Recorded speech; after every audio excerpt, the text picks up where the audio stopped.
ग्राहक तीर्थ बिंदू माधव जोशी आणि सहकार्यांच्या प्रयत्नांमुळे 24 डिसेंबर 1986 या दिवशी देशात ग्राहक संरक्षण कायदा अस्तित्वात आला। त्यामुळे 24 डिसेंबर हा राष्ट्रीय ग्राहक दिन म्हणून साजरा करण्यात येतो। यानिमित्त ज्योतिर्लिंग पब्लिक स्कूलमध्ये जनजागृतीपर कार्यक्रमाचं आयोजन करण्यात आलं होतं। शिवछत्रपतींच्या मूर्तीला अभिवादन करून कार्यक्रमाची सुरुवात करण्यात आली।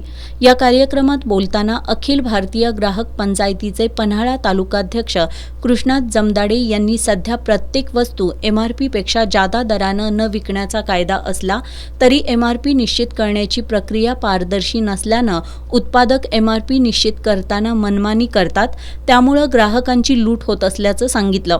ही लूट थांबवण्यासाठी अखिल भारतीय ग्राहक पंचायत या पुढच्या काळात MRP सोबत ग्राहकांना वस्तूचा उत्पादन खर्च आणि प्रथम विक्री किंमत माहिती व्हायला हवी यासाठी व्यापक मोहीम हाती घेणार असल्याचंही त्यांनी सांगितलं। त्यांनी शालेय जीवनापासूनच ग्राहकांच्या हक्कांबाबत जागृती व्हायला हवी असंही नमूद केलं।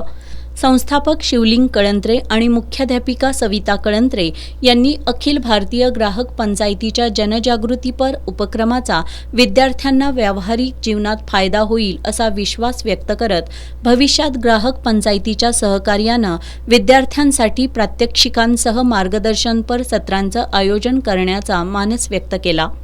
यावेळी अखिल भारतीय ग्राहक पंचायतीचे उपाध्यक्ष शरद शेडगे, सचिव भीमराव पाटील, संघटक कृष्णात हिरवे, सदस्य नितीन पाटील, दत्तात्रय बोबडे, उपमुख्याध्यापक सतीश रणभिसे, SM कांबळे आदी मान्यवर उपस्थित होते।